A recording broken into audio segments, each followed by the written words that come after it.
first let's move to the defend the affluent. Now they try to attack our first contention, saying that standardized testing entrenches minorities and that there's this 35% of error rate.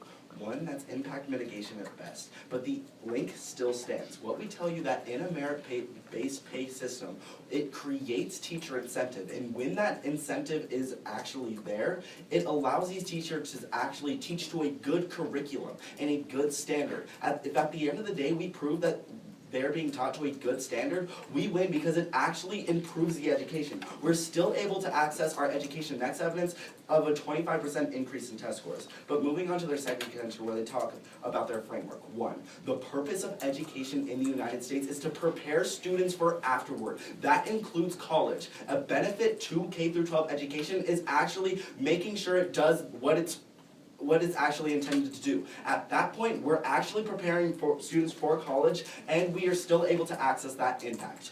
Moving on to identifying racial gaps. They try to turn it by saying scores aren't beneficial, but we need to realize that in a world without standardized testing, we aren't able to actually identify that gap.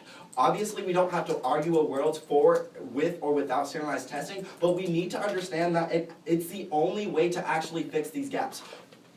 Moving on to the next flow, they say that they try to defend David's attack, saying that the decrease in morale. One, their card says that 55% of the teachers like testing, which is a reason to actually affirm. Second, their card says that it only doesn't even attribute to standardized tests. Let's break down the actual links. They say that when standardized testing is present and accountability system exists, then it leads to a decrease in morale. And this decrease in morale leads to teachers moving all over the place. The link doesn't actually add up. They don't actually empirically prove how much, why, to what extent these standardized testing are actually doing that. Until they prove that, don't weigh that impact. We'll just run for it.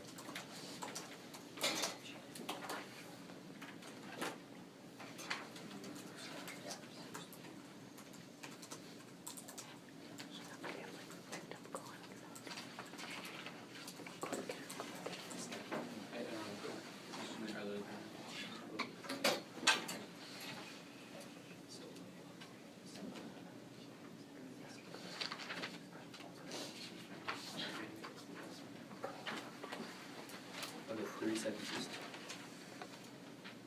How much prep time do you have after this?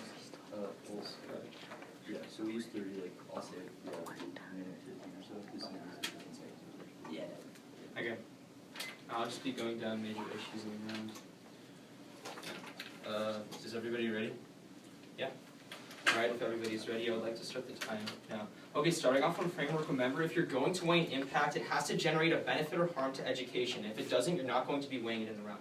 Second, is a status quo, like word, you can't say that in the future I is going to do something, so weigh impacts in the status quo. Lastly, we're not debating if standardization is the best method. We don't have to argue for a better alternative. Next, let's talk about college. What's the impact in succeeding education's purpose? Making people feel good? They never terminalize the impact. They never say it like benefits education in any way. Really, at the end of the day, you can't weigh it as a full-fledged impact. Let's talk about cheating. They completely disregard teacher cheating, which displaces 4.1 million minority students from the system. This completely invalidifies any data that they're actually collecting and therefore using for so-called reform. If you even believe that the reform happens, we also show you a card that even if you believe that the data is valid and that this doesn't displace students, that the data is just taken, they identify problems, but nothing is ever done about it. Second, the exclusion of 4.1 million students, yeah, it basically invalidifies the data, 35% error rate, they never really have a real response to this. Let's talk about data. Again, there's a 35% error rate compounded by the stereotype threat and cheating. Cheating happens if you actually buy that exclusion happens. If you think that exclusion doesn't happen, that means that the data is invalidified by the 35% error rate and the stereotype threat. Let's talk about minorities. Extend the PRISM pipeline, which the test exacerbates. Even if you believe scores are on the rise, 1,200 on a white person test and a 1,200 score on a minority test, the minority will be held back. We bring it up in our case, it's never refuted. Let's talk about the teacher and curriculum. He's trying to cop out by saying NCLB doesn't link in, but if increases in teacher pay really are inherent to standardized tests, that means that we do link in, because increased teacher pay is where we link into this argument. Let's talk about drops. He flat out drops recess, extended all the way across across the flow. What it tells you is that it's a decrease in student performance. On net right now, you have decreased student performance, increase in cheating, exclusion of minorities, 4.1 million minorities excluded, and completely invalid data, which doesn't lead to good reform. For all these reasons, I negate. So just wait. Let's start. Did I take the first question, or do you want? I guess you can. Okay, thank you. So when we discuss it, like your scores for college, right? Like, are you gonna go for that in the final course? Of course. Okay, so like, what's the warrant behind college, like actually being a voter in the round? How does So it link that first, to I gave you that the point of education, according to Horace Mann, according to the federal government, private schools, Well, no, I mean, the federal anytime. government would disagree with you, right? But, I mean, I would disagree with the federal government. okay, that's fine. I would argue that the purpose of K-12 education is not only to increase student achievement in there, but to also ensure equitable opportunities. We've said this in every single speech, and you've just said, oh no, like federal government's not allowed. And we've say, told oh, you no, every it's not. speach that it doesn't bring equitable opportunities. But that's Okay, fine. no, but we That's should fine. still be weighing the equitable opportunities, but You can't weigh something It's if fine, it doesn't we should- exist. Like, we shouldn't like. okay, I mean, yeah, we both have contradictory Yeah, sure. statistics, but we So, can still sure, weigh it, okay, correct? Okay, like, we'll clarify that in comment. But look, we can still weigh it, right? Because you're saying that it doesn't ensure equitable opportunities, we're saying that it does ensure equitable No, well, I opportunities. mean, we would That's contend, not saying like- that we can't weigh Wait, it, hold that's on. just saying that it doesn't exist, We would right? contend like under the framework, like, no, you can't weigh college preparedness. Like, Okay, so going to your resolutional analysis, you said it's isn't like a future, like you're operationalizing like is. Can you just read the resolution back to me real quick? yeah, on balance, standardized testing is beneficial to K through 12 education. Isn't it standardized testing benefits K-12 education in the United States, not is benefiting K-12 education? No, I don't Is think so. beneficial. It uses the And word even if is. it's I'm like, almost- like benefits. Well, right? no, your only reason why we can't weigh the future is because of the word is. Is isn't in the resolution. When in Sure, any well, scenario wait, would hold you is do something? Right, no, but like. Is isn't in the wait, hold on, resolution, it hold on. doesn't matter. Like, It let's say that's true, right? Like, Well, let's it just is make true. the assumption that it is true. Yeah, Well, it is. I don't think so. Like, let's say it is true, Okay, right? fair enough. Alright, so like, let's go off of that analysis, right? Like, you can't just come up with like any alternative or benefit to standardized testing in It's the future. not. Like, that It's generates not. abuse, right? It's Like, not you an can't just. alternative. What we tell you is that since 2010, college readiness has not only doubled, but it's also growing by 8% annually. So I don't know why you're complaining about like the future, right? Like, aren't all of your benefits in the status quo? Yeah, then why do you guys keep insisting the Okay, future? so there's no issue. Like, you don't But- ask a question. If it isn't in the future, then there shouldn't be an issue. Yeah, like, I don't see where the issue is like being generated. So like, your first response is D-Link, it's in the future, it's well, not no, I said, resolutional. wait, for college prep? No, I said D-Link So because then it doesn't benefit. where does our K- future come in? No, hold on. I said D-Link because it doesn't benefit K through 12 education. You look to the White House analysis that says, like, education in the classroom is a prerequisite to future success. You have to have the discussion about what happens in K through 12 before you have the discussion of whether or not they get into college. Second response was prison pipeline. Okay. Does that answer your question? Yeah, sure. Yeah, let's go to what you said in summary. You said that a 1200 on a white test is not going, going to Okay. get into college, but a 1200 on a minority test isn't? So you're saying that, that's a flaw of just the United States, or is that a flaw of standardized No, testing? like, I'm a here's little bit the unsure, issue, because it right? sounded like very Okay, racist. well, I mean, standardized testing is racist, that was kind of the point, but like, basically, like, what I was trying to get to, right, is if you take a standardized test, right, because it is perpetuating inequality, right, I mentioned it in the card, minority students are more likely to be held back or denied a diploma. So if a white person gets a 1200 on an SAT and a minority gets a 1200 on an SAT, the minority is more likely to be held back or denied a diploma or not to be accepted in the college. That's the card. Okay, yeah. It's gonna start off with calling for that evidence after round, and then I'll sign those along the way. Happy. Okay. First, call for the evidence after round. Second, go to the standard that we give you at the top of the overview.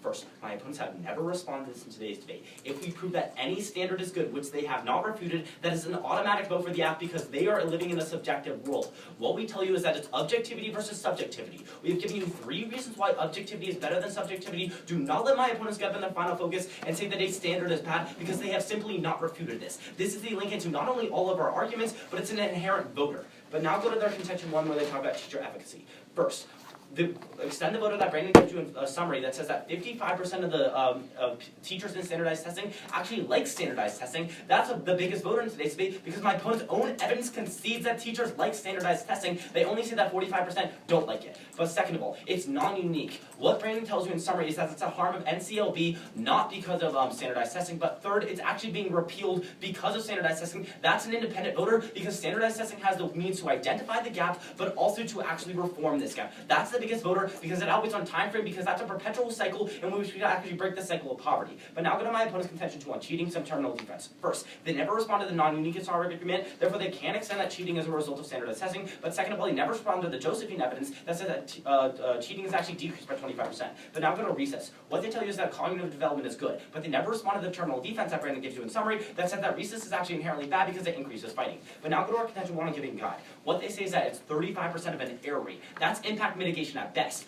That shows that 65% of the data is actually good. Therefore, cleanly extend the education. Next evidence question flow that proves that there's 25% increase in test achievement. But now that I'm preparing students for college, they say that it's de-linked and it's not from standardized testing. First, what our American college test says is that college preparation is the biggest indicator of future success. What our Kentucky evidence says is that there's an 8% increase in college readiness. And no matter what, if you buy the prison pipeline, our empirics are actually going to solve, because my opponents are being racist and they're saying that the subjective measures that are in the status quo, which are actually truly objective, are inhibiting college readiness. We're the ones increasing college opportunity, ensure equitable opportunities, vote F. So we have 45 seconds left. Yep.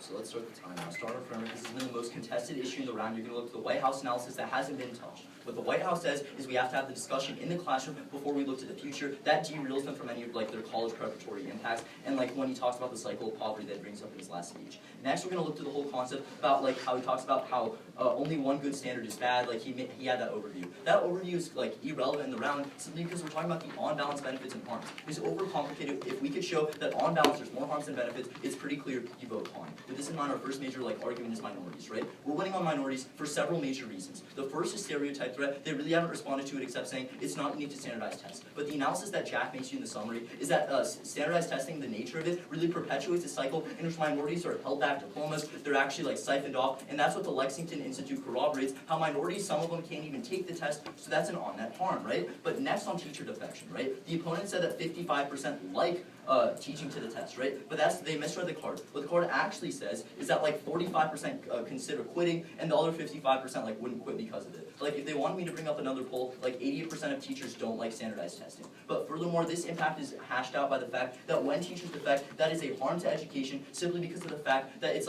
lowering the quality of teaching, lowering the quality of student achievement. But next on data, right? So first of all, the 35% skew, their only response to it was that's mitigation at best. No, it literally turns their whole case because it leads to bad decision making in minority communities, right? So at the point at which we're turning their whole reform because the data is being misused, that's a reason to vote for us. Compound that with the stereotype threat that discusses this whole concept about how minority scars are inaccurate, so you can't reform properly, taking out their minority impact. Then in terms of cheating, which they cold drop, we show you 4.1 million instances, and we show you how cheating skews the scores. That's another way in which data is skewed. Lastly, they drop recess. Extend that across the flow. Recess is essential for cognitive development, and is the sole means by way in which children develop. They say bullying happens. They don't have a card for it. I urge it on ballot.